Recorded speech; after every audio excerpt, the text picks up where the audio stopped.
Yo guys, guess which fan base is angry this morning? Well, it's none other than the Sony community. You see, Sony can't catch a break. Right now, the little games that they have, they are very angry that these games are coming on PC as well. For example, look at this game here. This game is Concord, and some fans are really excited. Some Sony fans are really excited for Concord.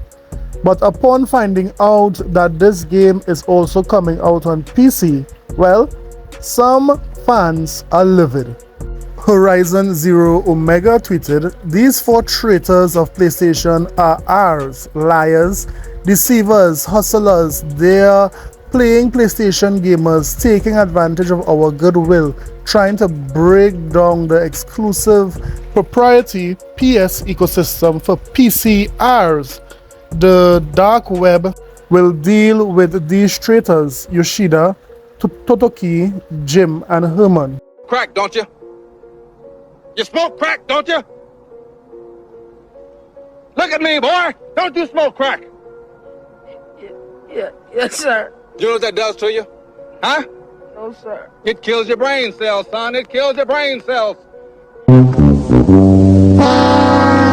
There's no other explanation for why these ponies, why these Sony fans are behaving like this. It has to be some sort of, uncontrolled substance that they are taking for them to, view this thing so serious. I mean, why would they get so angry because games are coming day and date on PC? We saw in the last video where Porter Rock was angry. We saw in the last video when Jay Barry was angry. Now we are seeing this guy who is threatening the executives. He's saying that the dark web will deal with them. What sort of madness is going on in the PlayStation community?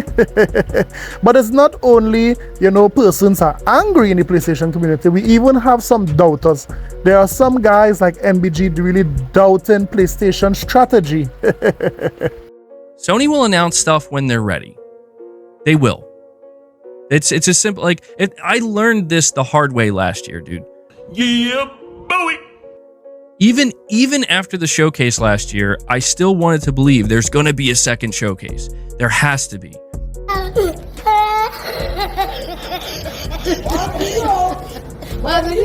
Oh my God. And a lot of people were telling me, they're like, MBG, bro, that's it. Like, they just don't have anything ready to show, man. That's it. Maybe next year. And I held on to that for a little while, and I held on to the rumor. Even last year, we got so many different rumors from different people. Oh, I heard there's going to be a second showcase. There's going to be a second showcase. There was a second showcase. And it's just, I'm over it at this point. I'm over listening to any insider, any rumors regarding PlayStation shows, PlayStation events, because it just doesn't matter. I wouldn't even be surprised at this point if Sony spites these people. They do things out of spite now.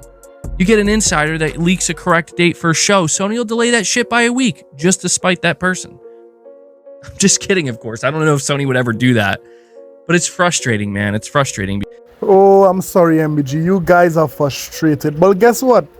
Let me frustrate you guys a little more, because the Xbox Series consoles are running some 2024 games better than the PlayStation 5. The funny thing is that one of the games that we are talking about is a 2D game.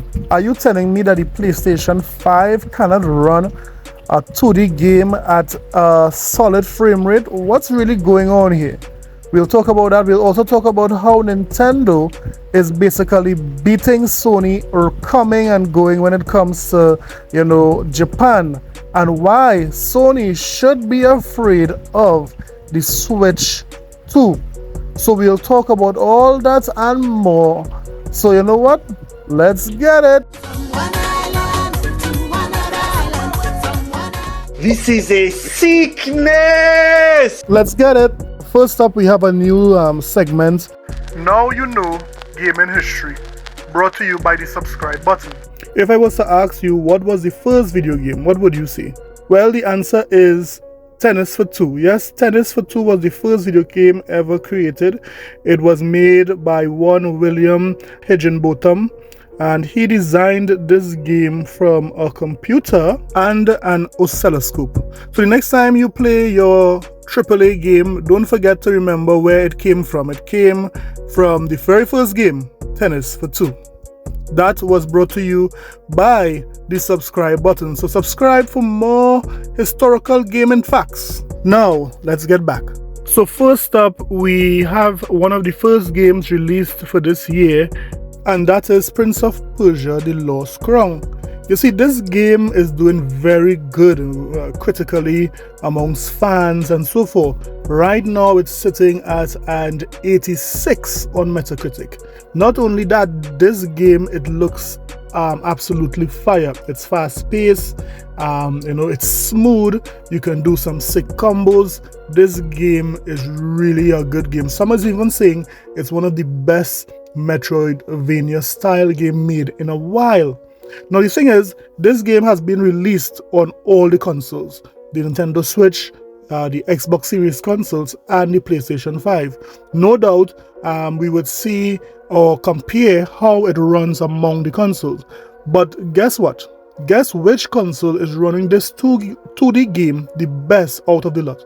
Well, let's have a Digital Foundry help us to see which one is running the best. In measuring performance, however, things start to get interesting. When capturing general B-roll for this video, everything you've seen thus far was captured at 4K 60.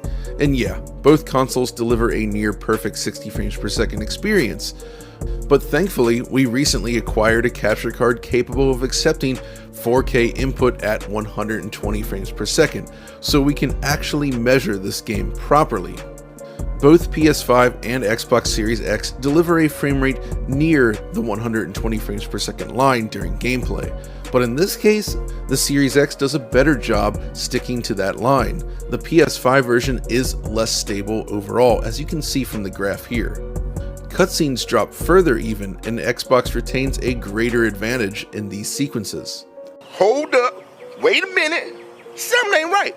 Wait. I thought the SSD for the PlayStation 5 would have changed everything. Smoother games, faster games. Although SSD, is responsible for the load time of the games, the SSD for the PlayStation 5 was supposed to, revolutionize gaming. It was supposed to change everything for the PlayStation community. But now we are seeing a 2D game is bringing the PlayStation 5 to its knees. What's really going on here? Now we can understand why they are pushing this PlayStation 5 Pro, because if a 2D game could, not even run at 120 Hertz, it's going down, we could understand why it is they have this rumor of the PlayStation 5 Pro is so prominent. So we've seen it very clear. The Xbox is a superior console when it comes to running the Prince of Persia game. Now let me hear what you think about this. Why is the PlayStation 5 running, the Prince of Persia game, not at 120 Hertz like the Xbox Series console? The answer is obvious, but let me hear what you think. But wait! There's more! Hang on to your seat, baby! Cause this one's a screamer! Because it's looking like it's not only Prince of Persia that is running worse on the PlayStation 5.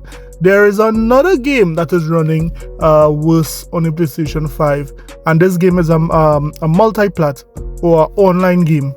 Listen to the Digital Foundry here as they give us the other game that they tested. Based on 5 hours of testing then, in using every class and every explosive weapon available to me so far, Series X turns in a watertight 60 FPS, 99% of the time at least.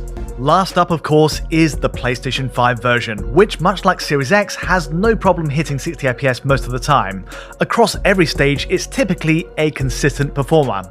It must be said though, where drops do occur in my testing on PS5, they tend to drop much harder than Series X. they drop for longer stretches. It might be simply down to bad luck in stumbling across the worst scenarios possible in such a dynamic physics-based game. There really is no matched test method between PS5 and Series X here after all to simulate the same load on each. But based on another 5-hour sample of gameplay, I couldn't help but notice heavy destruction physics and alpha effects trigger drops into the 50s on PS5 more typically.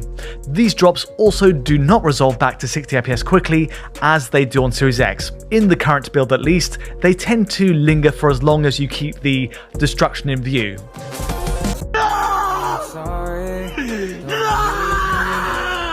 So after 2 consecutive performance tests, we are seeing that the Xbox Series consoles are basically destroying the PlayStation 5 when it comes to performance.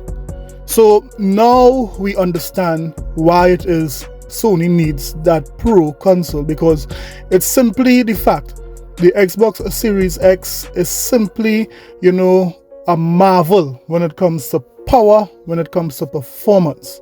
So let me hear what you thought about those 2 performances consecutively. The Microsoft console basically destroyed Sony console. Let me know in the comment sections below. And finally, let's talk about the Japanese market. You see, we could all admit that Xbox was never a top seller in Japan. And there are several reasons that could have caused that. It could simply mean that the Japanese people don't like certain American companies, hence the reason they do not purchase the Microsoft console. It could be the lack of, Japanese content on the Xbox console. So whatever the case, Japan has never historically, made Xbox a top seller in Japan. So the 2 companies who used to duke it out in Japan was Nintendo and Sony. In the PlayStation 4 generation, we know that the PlayStation 4 took Japan, in the early days, in the first 2 years or 3 years of that generation. The PlayStation 4 took Japan, but when Nintendo came out with the Switch took off, and soon after 5 years or so, the Switch basically took the lead. So one would think that when the PlayStation 5 will drop on the scene in Japan, being a new console, having new experiences, the PlayStation 5 would have overtaken the Switch. Well, that's not the case. Don't matter what Sony does, it is not beating Nintendo in Japan. Listen to this article. Nintendo has been on top for 19 consecutive years, the Famitsu annual report. Japanese gaming site Famitsu has published the best-selling physical games of 2023, and as you would expect, it is totally dominated by Nintendo Switch games.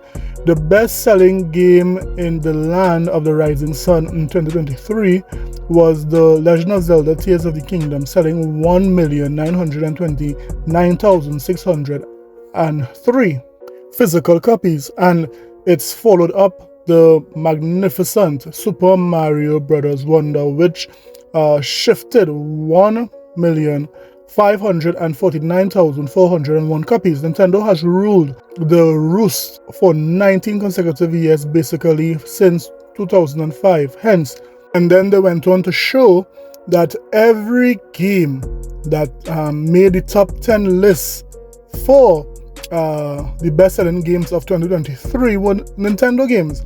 Not one PlayStation game, was able to beat Nintendo games in 2023 in Japan.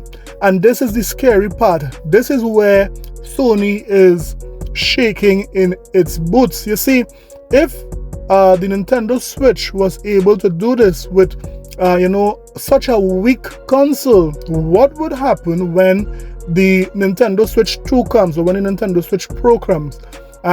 You see, if Nintendo closes the gap with the PlayStation 5 when it comes to power, that could smell big trouble for Sony, because now they no longer have that power narrative.